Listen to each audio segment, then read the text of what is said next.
લોકોને જતા કમ રોકો છો? જાહેર રસ્તો છે.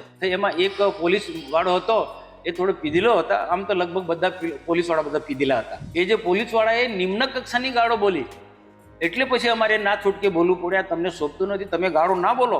આદિવાસીઓ પર આ રીતના તમે જુલમ ગુજારો છો. હકીકતમાં હું સાગબારા ખોપી ગામમાં લોકોને સમજાવવા માટે ગયો અને મારી વાત માની પણ ગયા. તો ગાંધીનગર મંત્રીઓ અમને સમાધાનની વાત કરે છે અને બીજી બાજુ એમને એમના અધિકારીઓ, ગાંધીનગરના અધિકારીઓ તો ચકલું પણ ના ફરકવું જોઈએ.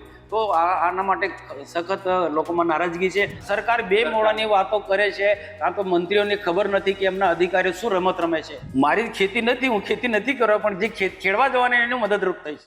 દક્ષિણ ગુજરાતની રાજનીતિમાં ચૈતર વસાવાએ જ્યારે જેલની અંદર બંધ છે, ત્યારે તેમની ગેરહાજરીમાં મનસુખ વસાવા એ ફરી એક વખત આદિવાસી સમાજના નેતા અને મસીહા બનવા માટે મેદાને ઉતર્યા છે. સાગબારા તાલુકાના ખોપી ગામની અંદર જે જંગલની જમીન પર ખેડાણના મુદ્દે વિવાદ ચાલી રહ્યો છે, વિવાદની વચ્ચે વનકર્મી અને પોલીસ અધિકારીઓ સાથે જે બબાલ થઈ, એ બબાલમાં મનસુખ વસાવાએ ન બોલવાના શબ્દો જાહેરમાં બોલ્યા, જેને લઈને હવે સોશિયલ મીડિયામાં વિડીયો વાયરલ થતા મનસુખ વસાવાએ જાહેરમાં ખુલાસાઓ પણ કર્યા છે. શું હતી ઘટના અને કેમ મનસુખ વસાવાએ ગાળો બોલ્યા જાહેરમાં, અને હવે તેને લઈને શું ખુલાસો કર્યો, વિગતે ચર્ચા કરીએ આ અહેવાલમાં.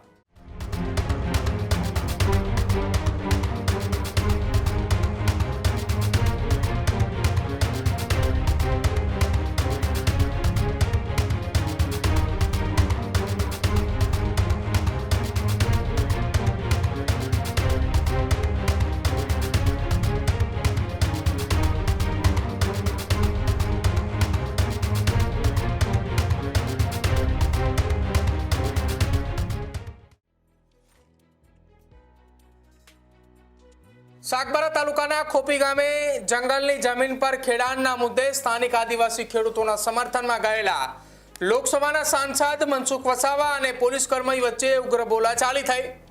સાંસદ મનસુખ વસાવાએ પોલીસ કર્મી પર અપશબ્દો બોલવાનો આક્ષેપ હતો, જેના કારણે મામલો ગરમાયો.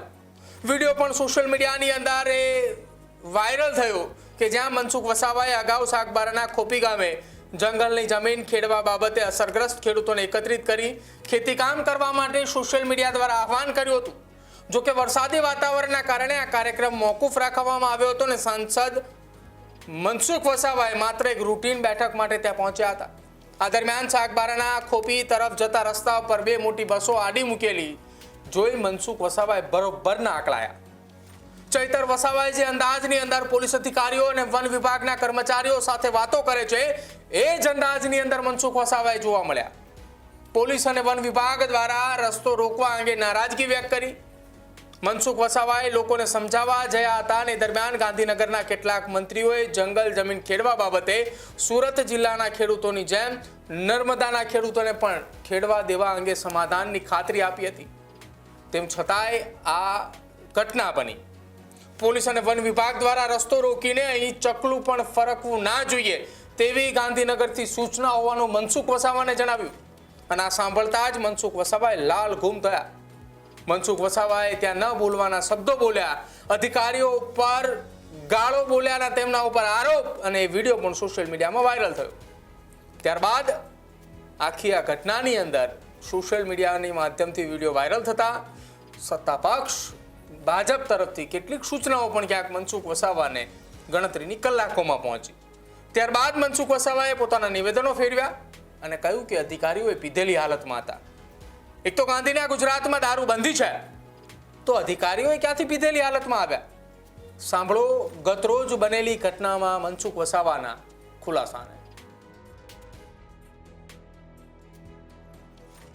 જો હું ખોપીના લોકોને સમજાવવા માટે ગયો, ખોપી સાગબારા તાલુકાના ખેડૂતોને સમજાવવા માટે ગયો કે આજનો કાર્યક્રમ આપણે મોકૂફ રાખ્યો છે અને હવે પછી સરકારમાં આ જમીન બાબતે મંત્રણા થશે અને પછીનો કાર્યક્રમ પછી આપણે વિચારીશું. ત્યાં સુધી સરકાર પર આપણે એમનો વિશ્વાસ રાખીએ, આ સમજાવવા માટે જતો હતો.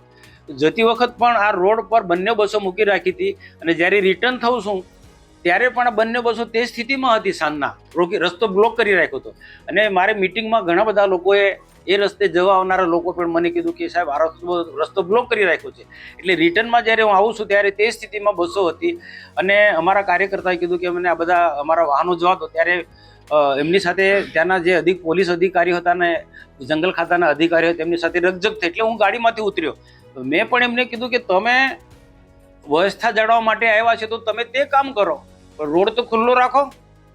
જંગલમાં લોકો જતા હોય ત્યાં તમે રોકો, પણ રોડ કમ બ્લોક કરી રાખો છો?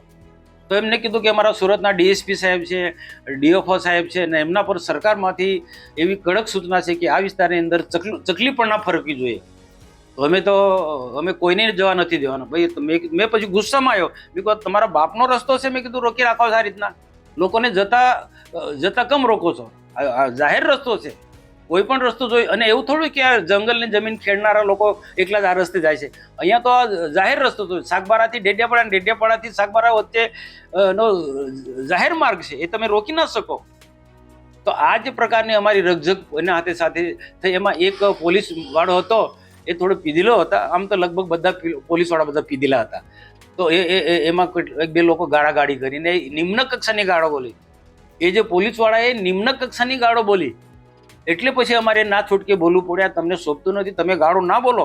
અમે બહુ સંયમ રાખ્યો છે, પણ આજે ત્યારે જ મારે કહેવું પડ્યું કે એક બાજુ તમે સરકાર અમારી સાથે સમાધાનની વાત કરે છે અને બીજું વાત સરકારમાંથી એવો આદેશ આપવામાં આવે, જંગલ ખાતાના વડાઓ ઉપરથી ગાંધીનગરથી એવો આદેશ આપવામાં આવે છે, ડીએસપીને ને ડીએફઓની સૂચના આપે છે કે આ વિસ્તારમાં ચકલું પણ નહીં ફરવા જેવું. તો શું આ લોકશાહી છે?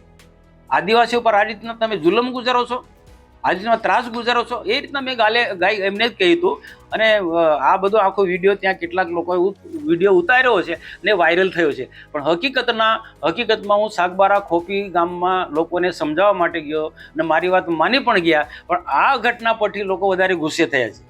આ જે ઘટના પછી જે સમાધાનની જે મંત્રણા માટે વાતચીત ચાલતી હતી એના બદલે લોકો વધારે ગુસ્સે થયા છે. હવે કાં તો મારા પર પણ વિશ્વાસ ના મૂકે, અમારી જે ટીમ છે એના પર પણ વિશ્વાસ ના મૂકે, એ પ્રકારની સ્થિતિની નિર્માણ થઈ. અને આ જો વાતાવરણ નિર્માણ કર્યું હોય તો વન વિભાગના વડાઓએ આ પ્રકારનું કૃત્ય કર્યું છે. એમાં ડીઓપો અને ડીએસપી જવાબદાર છે. કારણ કે ત્યાંના બધા પોલીસ વાળાને અમુક જે સ્થળ પરના અધિકારીને પૂછ્યું, ડીવાયએસપી જે એ છે, પછી બીજા નાયબ સબ ડીએફઓ કક્ષાના જાદવ કરીને છે, આ બધાને પૂછ્યું. તેમને કીધું ગાંધીનગર તેમને આદેશ છે. એમનો ડીએફઓ સબ ડીએફઓ જાદવ કરીને છે, એને એવું કે ઉપરથી કીધું કે અમને ઉપરથી આદેશ છે ગાંધીનગર કક્ષાએ. તો ગાંધીનગર મંત્રીઓ અમને સમાધાનની વાત કરે છે અને બીજી બાજુ એમના અધિકારીઓ, ગાંધીનગરના અધિકારીઓ તો ચકલું પણ ના ફરકવું જોઈએ. તો આના માટે સખત લોકોમાં નારાજગી છે. અમે આવનારા દિવસોમાં આ નર્મદા જિલ્લાના બધા જ લોકો જે જંગલની જમીન ખેડે છે એ બધા જ લોકો જે પેન્ડિંગ દાવાવાળા બધા ભેગા થવાના છે અને આ જે પ્રકારનું સાગબારાના તાલુકાના ખેડૂતો સાથે અન્યાય કરી રહ્યા છે એનો બધા વિરોધ કરવાના છે. કારણ કે સાગબારાના તાલુકાના રોકે છે અને ઉમરપાડા તાલુકાના લોકોને ખેડવા દે છે. આ બેધારીથી નહીં ચાલે ને. કાં તો રોકો તો સુરત જિલ્લા ઉમરપાડા તાલુકાનો પણ રોકો અને ખેડવા દો છો સુરતવાળાને ખેડવા દો, ઉમરપાડાને તો નર્મદા જિલ્લાના સાગબારાનો પણ ખેડવા દો. તો આ જ પ્રકારની જે પોલિસી છે એનો સખત નારાજગી છે. હવે એમાં શું છે, હું થોડો પાછળ હતો ને મારા જે બીજા કાર્યકર્તા બધા હતા એ લોકોએ કીધું ભાઈ રસ્તો ખુલ્લો કરો. સવારે પણ રસ્તો ખુલ્લો રાખ્યો, સવારે પણ રસ્તો તમે બંધ કરી રાખ્યો હતો. હવે જતી વખત પણ 2 બસો મૂકી રાખી હતી અને હમણાં પણ 2 બસો મૂકી રાખી છે. અને આજે લોકો અમને બહુ રજૂઆત કરી છે, પોલીસ બહુ હેરાન કરી છે, ત્યાં લોકોએ વાત કરી. તો આ બરોબર નથી. તો એ વખતે પેલો પોલીસ વાળો હતો, એમની સાથે મા બેન સામે ગાળો બોલ્યો એટલે પછી મારે ઉતરવું પડે. પછી મેં કીધું તું ગાળ ના બોલ. એ જે અભદ્ર ભાષાનો પ્રયોગ કરે આપના પર કર્યો હતો કે આપણા કાર્યકર? હવે એવું કે મેં જનરલી બધા લોકો પર કર્યો, કોઈ વ્યક્તિ પર નથી. એમને એમ કેવું છે કે એમને એક વ્યક્તિ કે બધા તમે એમ કે રસ્તો ખુલ્લો કરાવો છો. ઉપરથી એક બાજુ સરકારનો આદેશ છે કે અહીંયા ચકલું નહીં ફરવા કરવું અને બીજો જો તમે અહીંયા આવીને રસ્તો ખુલ્લો કરાવો છો, એવું એમને કેવું હતું. તો સરકાર સાહેબ 2 મોડાની વાત કરી છે. સરકાર 2 મોડાની વાતો કરે છે. કાં તો મંત્રીઓને ખબર નથી કે એમના અધિકારીઓ શું રમત રમે છે. એક બાજુ મંત્રીઓ મને એમ કહે છે કે આપણે સમાધાનની ફોર્મ્યુલા અપનાવવા કરવાની છે અને લોકોને સમજાવીને મુખ્યમંત્રી સાથે બેસીને કંઈક વાટાઘાટો કરીશું, એ મારી સાથે બીજી વાત કરીને બીજી બાજુ એમના ઉચ્ચ અધિકારીઓ એવો આદેશ આપે ડીએસપીને અને ડીએફઓને કે અહીંયા ચકલું પણ નહીં ફરકવું જોઈએ. તો આ બે ધારી નીતિ કઈ રીતના ચાલવાની? આદિવાસીને ગેરમાર્ગે દોરે છે. આદિવાસીને હેરાન કરો. અને અમને તો મને જો મધ્યસ્થી બાને તો મારા પર ભરોસો રાખવો જોઈએ. મને જ્યારે હું તો ખરેખર સમાધાન માટે જઈ રહ્યો હતો. લોકો જે રોપા રોપવાના જંગલ ખાતાવાળા રોકા રોપવાના હતા ને એની સામે લોકો ખેડાણ કરવાના હતા. તો મેં કીધું આપણે ખેડાણ નથી કરવું, આપણો આજનો કાર્યક્રમ બિલકુલ બંધ રાખવો છે. ભલે રોપા રોપવા હોય કે જે કરવું એમને કરવા દો, એમનું જંગલ ખાતાનું કાર્ય. આપણે આપણો કાર્યક્રમ ખેડાણનો બંધ રાખવો છે એ સમજાવવા માટે ગયો. અને મારી વાત લોકો માની પણ ગયા. સાહેબ, બીજું કે તમે જે ખેડાણ કરવાનો જે તમે વાત કરી હતી, તો અત્યારે તે તમે સ્થગિત રાખ્યું, પણ ફરી તમે એ જંગલ જમીનમાં ખેડાણ કરવા જવાના છે અને ક્યારે જવાના છે? જો આ વાત હજુ સરકાર સુધી, જે આ ઘટના ઘટી એવા સરકાર સુધી હું પહોંચાડવાનો છે. અને સરકારના જે મંત્રીઓ મારી સાથે 3 મંત્રીઓ જે વાતચીત કરી એમને જ કહેવાનું છે કે ભાઈ આના હવે શું કરવાનું. પછી લોકો તો શું છે, મારી પણ વાત નથી માનવાના. ત્યારે હું સહકાર નહીં આપું તો પણ લોકો એમની રીતે ખેડાણ તો ચાલુ કરવાના જ છે. કારણ કે સુરતના લોકો ખેડે છે અને આમને રોકવામાં આવે એટલે વધારે નારાજગી છે. હું તો જવાનો છું. એ લોકો હું આના પહેલા સરકાર સાથે મંત્રણા જે કરવાના છે મંત્રણા કરીશ. અને જો સુખદ અંત આવશે તો સારી વાત છે. જો સુખદ અંત ના આવે તો મારે તો લોકોની સાથે રહેવું. કારણ કે આજે 7 ટર્મથી આ લોકો મારી સાથે જોડાયેલા લોકો છે. ભારતીય જનતા પાર્ટીની સાથે આ લોકો જોડાયેલા લોકો છે. તો એને તો મારે તો એમને મદદરૂપ થવું, મારે તો ફરજ છે કે એમને સહકાર આપવો. તમે ખેતી કરવા જવાના કે જંગલ જમીન? મારી ખેતી નથી, હું ખેતી નથી કરવા, પણ જે ખેડવા જવાના એને મદદરૂપ થઈશ. તો ભરૂચના સાંસદ મનસુખ વસાવા એવા આક્રમક અંદાજની અંદર ખેડૂતો માટે લડી રહ્યા છે. ગુજરાતમાં દારૂબંધી છે એવા દાવાઓ એ સત્તા પક્ષ ભાજપ કરી રહ્યું છે. પરંતુ તેમના જ સાંસદ એવું કહી રહ્યા છે કે અધિકારીઓ એ પીધેલી હાલતમાં હતા.